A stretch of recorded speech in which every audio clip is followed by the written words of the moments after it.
Bonjour, je vais vous parler aujourd'hui de l'anatomie du nerf facial, le nerf intermédiaire de Wurzburg. Le nerf facial est la septième paire crânienne, issue du deuxième arc bronchial.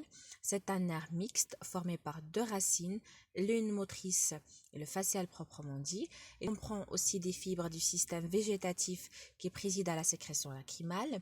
Et l'autre est l'intermédiaire de Wurzburg. Cette seconde racine est sensitive, mais comprend aussi des fibres végétatives qui énervent les glandes linguales, sous-maxillaires et sublinguales.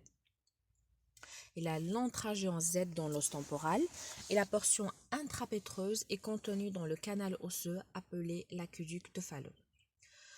Pour l'anatomie descriptive, on va parler comme toujours de l'origine réelle et l'origine apparente. Pour l'origine réelle, on a la racine motrice, la racine sensitive et les fibres végétatives.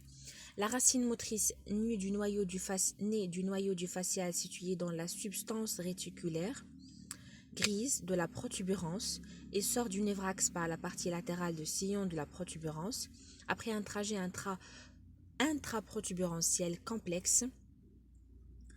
Donc, la racine motrice, ici marquée en rose, fait le tour du noyau de 6 pour sortir au niveau de l'angle bulbopontique et pour pénétrer au niveau du méa auditif interne. On a aussi les fibres végétatives, partent deux noyaux situés en arrière du noyau moteur. On trouve le noyau lacrymo-myconasal et le noyau salivaire supérieur. Le noyau lacrymo-myconasal assure l'énervation végétative du glande lacrymale et de la muqueuse nasale, des glandes palatines. Et le noyau salivaire supérieur assure l'énervation des glandes submandibulaires et sublinguales. Ici, comme image mentale, comme pour le noyau lacrymo-myconasal, c'est les glandes lacrymales, et pour le noyau salivaire supérieur, c'est les glandes submaxillaires et sublinguales. Pour la racine sensitive, son origine dans le ganglion géniculé, situé dans le trajet du facial au niveau de son premier coude intrapétreux ou le genou du facial. Les prolongements des cellules constituent les fibres sensitives du nerf intermédiaire de Wurzburg qui gagnent le tractus solitaire, ici marqué en bleu. Le nerf facial, c'est comme une autoroute avec un va et un vient. Le va, c'est les fibres efférentes qui part du noyau vers les organes et le vient, c'est les fibres végétales, les fibres sensorielles et les fibres sensitives.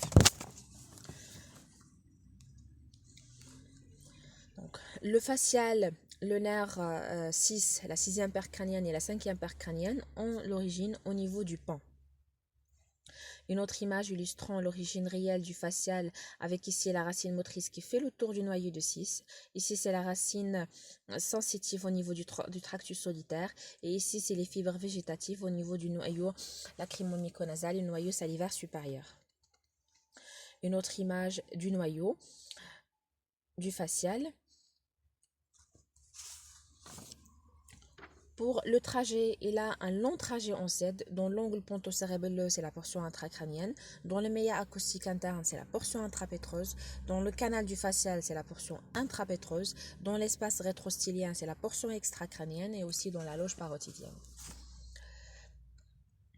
Le trajet du sillon bulbo-protubérantiel, les deux racines du facial se dirigent en dehors, en avant, en haut, s'engagent dans le conduit auditif interne.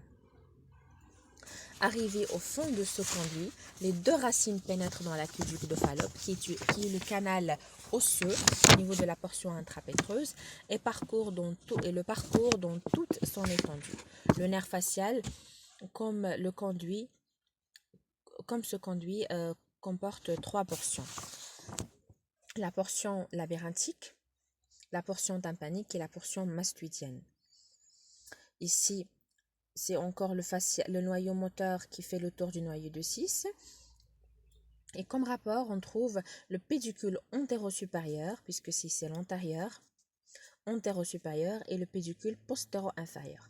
Le pédicule antéro-supérieur fait par le 5, qui est marqué ici avec le ganglion de Cassar, et la veine pétreuse supérieure, cet élément bleu.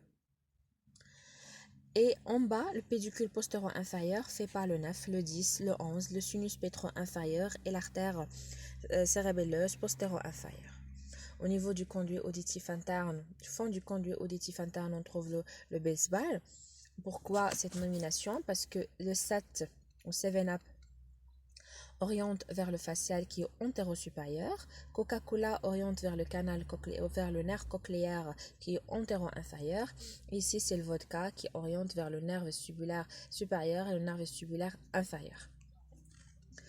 Une autre image anatomique du facial avec le nerf intermédiaire de Wurzburg, le cochléaire qui fait une concavité à courbure supérieure qui supporte le facial et le sativus. Et ici, c'est la portion vestibulaire avec le vestibulaire supérieur et le vestibulaire inférieur. Et ici, c'est une branche postérieure vers le canal semi-circulaire postérieur. Donc, le nerf cochléo-vestibulaire avec la branche cochléaire et la branche vestibulaire, et le facial avec le 7 et le sativus. La portion labyrinthique est le premier segment de 3 à 4 mm de longueur, commence à l'orifice de l'aqueduc dans le fond de conduit auditif interne et les obliques en avant, en haut et en dehors, perpendiculaire à l'axe du rocher. On trouve le ganglion géniculé, qui est une extrémité ronflée de 2 mm, qui est très proche de la fosse cérébrale moyenne. C'est la partie la plus haute du facial. On trouve le deuxième segment qui est long de 1 cm environ, oblique en arrière et en dehors, un peu en bas, et situé dans un plan vertical à peu près parallèle dans l'axe du rocher, parallèle au grand axe du rocher. La troisième portion, mastoïdienne, elle est verticale, commence au-dessus de l'adductus adentrum et finit au niveau du trostulomastoïdien. Les rapports à ce niveau, on trouve dans la cavité crânienne le nerf facial et l'intermédiaire de Wurzburg cheminent sur l'occipital, sur la face postéro-supérieure du rocher. Et on trouve toujours accompagné du 8. Dans le conduit auditif interne, le nerf auditif prend une forme de gouttière concave vers le haut, dans laquelle repose le facial et l'intermédiaire. Les méninges et les espaces sus-arachnoïdiens forment des gaines communes pour les trois nerfs et se prolongent jusqu'au fond du conduit auditif interne, avec l'artère auditive interne. Pour la première portion qui est éloignée, qui est située entre la cochlée en avant et le vestibule en arrière, ici c'est le canal semi-circulaire supérieur, ici c'est le postérieur, et ici c'est le latéral, qui est un repère important pour la deuxième portion du facial. Dans la première portion, l'aqueduc de Fallope, le facial et l'intermédiaire de Wurzburg sont encore distincts et sont placés entre le limaçon et le vestibule. À l'extrémité externe de ce segment, le facial change de direction pour continuer son trajet dans la deuxième portion de l'aqueduc. Il forme là le premier coude ou le genou du facial, où on trouve le nerf grand pétreux supérieur qui porte les fibres végétatives vers les glandes lacrymales. Ce ganglion de forme conique à sommet antérieur se confond avec sa base avec le tronc nerveux. Le nerf intermédiaire de Wurzburg pénètre dans le ganglion et à partir de ce point, ce nerf et le facial proprement dit sont réunis en un seul cordon nerveux. Dans la deuxième portion du facial, le facial est situé au niveau de la paroi interne de la caisse du tympan, au-dessus et en arrière de la fossette ovale. Ce deuxième segment du facial se termine au niveau de l'adductus adentrum. Voilà encore une image de la première portion avec le ganglion géniculé. La deuxième portion qui est située au niveau de la paroi interne de l'oreille. Ici, c'est l'oreille moyenne avec la paroi interne, la paroi postérieure, la paroi antérieure, supérieure et inférieure. Donc le facial passe au niveau de l'aqueduc de Fallope et se termine ici au niveau du coude. La deuxième portion se termine au niveau du coude. Puis la troisième portion du facial qui est verticale. Le facial descend en arrière du canal du muscle de l'étrier, dans l'épaisseur du mur osseux qui sépare la cavité tympanique de l'antre mastoïdien.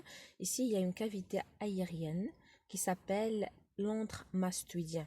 C'est un sinus au niveau du mastoïde ou des cellules mastoïdiennes. Dans cette partie de son trajet, le nerf est presque vertical, légèrement oblique en bas et en dehors. À l'intérieur de l'aqueduc du facial, le facial est accompagné par l'artère stylomastoïdienne, branche de l'auriculaire postérieur.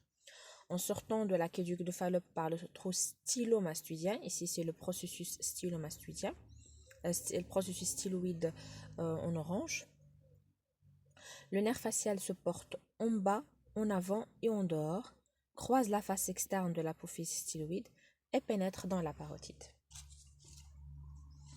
Dans la distribution, le facial au niveau du ganglion géniculé donne le nerf grand pétreux superficiel.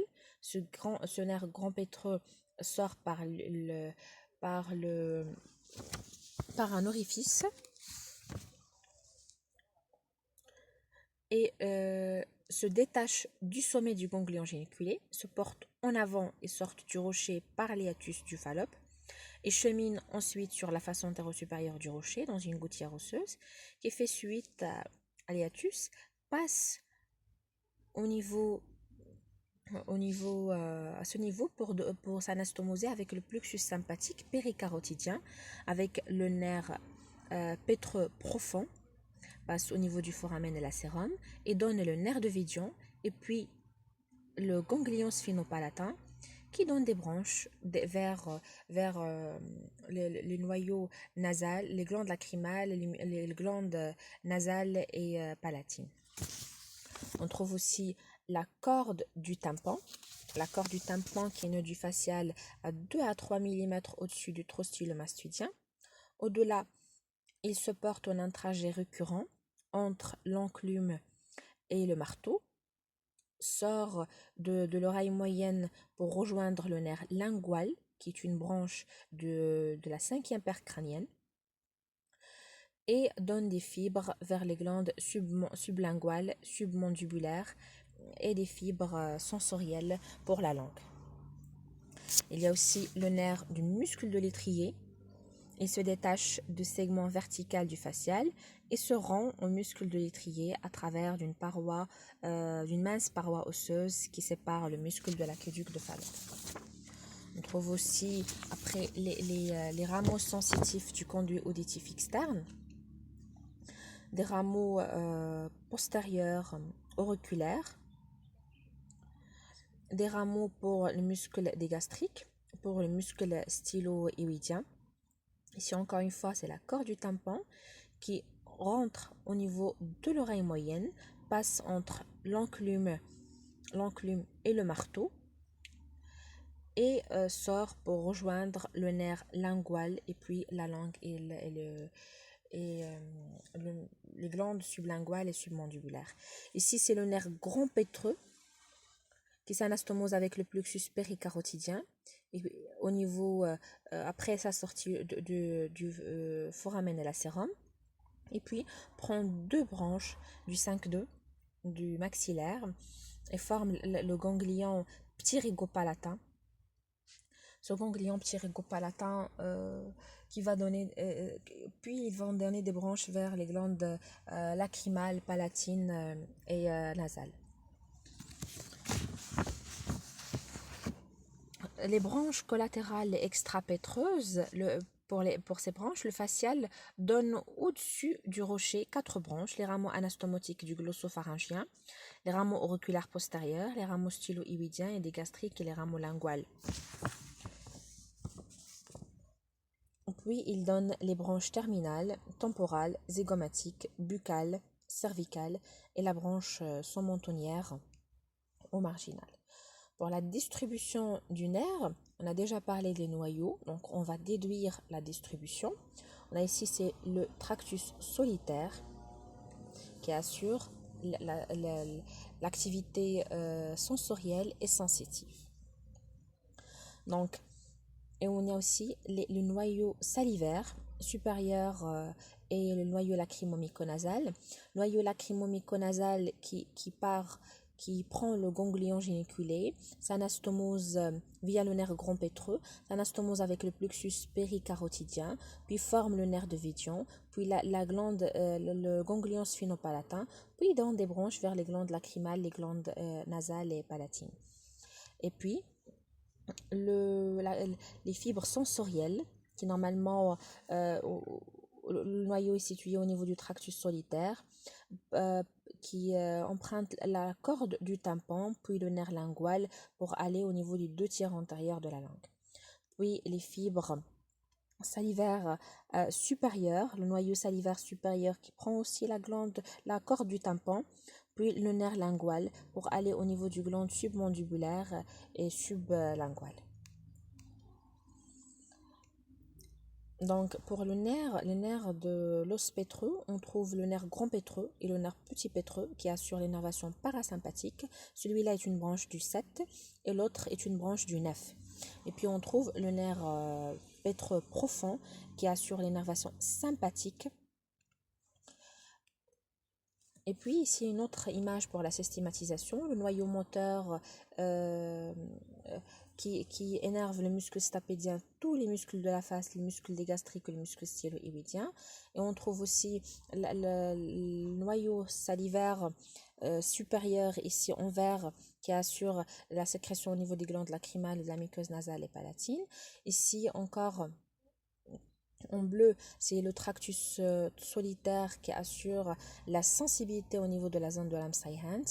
Et en vert, c'est au niveau du tractus solitaire aussi qui assure l'activité sensorielle au niveau des 2 tiers antérieurs de la langue. Donc le trajet au niveau du noyau lacrymo-myconasal, on trouve le nerf grand pétreux, puis le nerf du canal pterygoïdien, puis le ganglion pterygopalatin ou sphénopalatin vers les glandes lacrymales et la muqueuse nasale et le palais. Et le noyau salivaire supérieur, c'est la corde du tympan, le nerf lingual et puis les ganglions sécrétoires et 2 tiers antérieurs de la langue. C'est les branches terminales du facial parce qu'elle assure la motricité de la face par ces rameaux. Ici, une image du ganglion sphénopalatin qui est situé entre l'os maxillaire et le processus ptérygoïde de l'os sphénoïde. Ici, c'est le ganglion sphénopalatin qui prend 2 branches du maxillaire et bien sûr le nerf grand pétreux superficiel et profond. Une autre image, on voit le tympan, le marteau, l'enclume. Ici, c'est l'adductus adentrum. C'est l'ouverture de l'antre mastoïdien, d'une cavité aérienne située au niveau de la mastoïde. Ici, c'est le trajet de la corde du tympan, un intérêt important lors de la chirurgie de l'oreille parce que si il est lésé, on va avoir du trouble de la gustation. Encore une fois, c'est le processus cochléiforme qui est un repère important lors de la chirurgie de l'oreille qui nous permet de repérer le ganglion géniculé. Ici, c'est l'adductus adentrum et ici, c'est le trajet du facial dans le canal de Fallope. Encore une fois, le trajet du facial au niveau du canal du Fallope avec le rapport avec le canal semi-circulaire latéral et cette portion qui est située entre la cochlée et le vestibule. Pour les fibres motrices, elle assure la motricité de tous les muscles poussiers de la face et du cou, le muscle stapédien, le muscle stylo-hyoïdien, le ventre postérieur du digastrique. Les fibres sécrétoires par le système mucolacrymonasal et noyau salivaire supérieur. On a déjà vu le trajet. Pour l'exploration fonctionnelle, c'est l'étude de la sécrétion lacrymale et l'étude de la sécrétion salivaire. Et pour la fonction sensitive, les fibres sensitives là sur l'énervation de la zone de l'Amsayhant. Et les fibres sensorielles, c'est au niveau du bourgeon du goût des 2 tiers antérieurs de la langue. Pour l'exploration fonctionnelle, un interrogatoire, bien sûr la gustométrie chimique et électrique. Les fonctions du 7 avec la systématisation. Une autre image à retenir pour la systématisation du nerf facial, n'oubliez pas qu'ici il y a 2 noyaux, le noyau salivaire supérieur qui assure l'énervation des glandes lacrymales et des glandes nasales et le noyau salivaire inférieur, le noyau salivaire supérieur vers les glandes sublinguales et submaxillaires et ici c'est le noyau lacrymo-myconasal. et je vous remercie.